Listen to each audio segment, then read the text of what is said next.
कि ये जो कुछ नफरत की हवाएं, ये जो कुछ नफरत की हवाएं चलती है मुल्क के आस पड़ोस से, ये जो कुछ नफरत की हवाएं चलती है मुल्क के आस पड़ोस से, समझाओ उन्हें ऐसी आंधियां आई ना और आके चली गई। तो ये गजल का एक शेर था। अब तो जो शायर होते हैं और उनके जो दोस्त होते हैं, और स्पेशली जो मेल्स शायर्स हैं, उनकी जो फीमेल फ्रेंड्स हैं, तो उनके ऊपर एक शेर लिखा था मैंने जी, स्वागत है। कि तुम मेरे अल्फाजों के जाल में मत फंसो। मतलब सिर्फ एक के लिए लिखा हुआ है ये, तुम मेरे अल्फाज के जालों में मत फंसो, ये बाहें तुम्हारा कब से इंतजार कर रही हैं। और एक वर्ड यूज़ होगा मुहासिब। तो I am professionally chartered accountant, तो अगर उसको उर्दू में कहेंगे तो मुहासिब कहते हैं उसको। तो अब ये नज़म आज़ाद नज़म शुरू कर रहा हूँ मैं।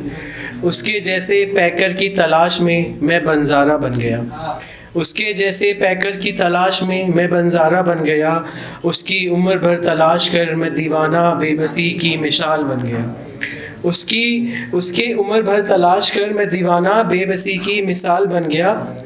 अब ये हसन भाई की नज़र कर रहा हूँ मैं। हर एक तिल की मुकम्मल जगह मालूम है मुझे, हर एक तिल की मुकम्मल जगह मालूम है मुझे, मुहासिब था मैं देखो जमाले हुस्न का सायर बन गया। एक मिसरा और है, उसकी बदन की तराश देखी नहीं मैंने, क्योंकि रिलेशनशिप में आया आप उससे पहले कट गया।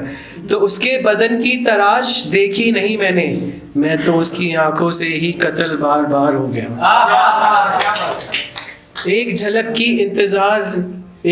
के इंतजार में गुजर गई उम्र इश्क की, एक झलक के इंतजार में गुजर गई उम्र इश्क की, जब से उसने बाल बांधे हैं, जब से उसने बाल बांधे हैं सावन कैद सा हो गया। ये इस पूरी नज़म का जो मुझे बहुत ज़्यादा पसंद है ये वाला शेर, गौर कीजिएगा। यूं तो सिर्फ धुआं था चिराग का वो, यूं तो सिर्फ धुआं था चिराग का वो, जब से उसने आंखों में लगाया काजल का भी नाम हो गया।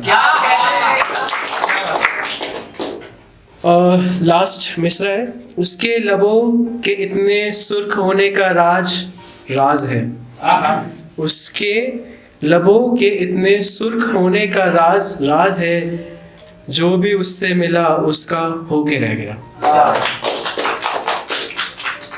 अब ये बहुत पहले लिखी थी 2012 और आई थिंक 2014 जब निर्भया का कांड हुआ था आई थिंक। वैसे भी हमारे मुल्क की ये एक नेगेटिव वर्ड नहीं मिल रहा है मुझे उसको कहने के लिए। बहरहाल मैं शुरू करता हूँ कि देश को अपने गुलिस्तां बनाने की सोचते हो, माना सोच तो तुम अच्छी सोचते हो, पर पहले आज़ादी तो दे दो इन तितलियों को, पर सुना है तुम घर को अपने पिंजरा बनाने की सोचते हो। पर पहले आज़ादी तो दे दो इन तितलियों को, पर सुना है तुम घर को अपने पिंजरा बनाने की सोचते हो। गुलिस्तां तो मुल्क है हमारा सदियों से, गुलिस्तां तो मुल्क है हमारा सदियों से, क्यों नहीं तुम अपनी बच्चियों को बच्चा बनाने की सोचते हो। जो दरिंदगी दिखाई देती है सड़कों पे हर रोज, जो दरिंदगी दिखाई देती है सड़कों पे हर रोज, क्यों नहीं तुम अपने जहनों से उसे निकालने की सोचते हो। माना सोच तो तुम अच्छी सोचते हो, पर सोच ये है सिर्फ सोच में तुम ये सोचते हो। क्या कहने। एक मुमकिन है मैं आ जाऊं तेरे हिस्से में आखिरत में, इश्क हूँ तेरा शायद यहाँ नहीं वहाँ मिलूं, सुना है इबादत के सिले दुनिया में नहीं मिला करते। शुक्रिया।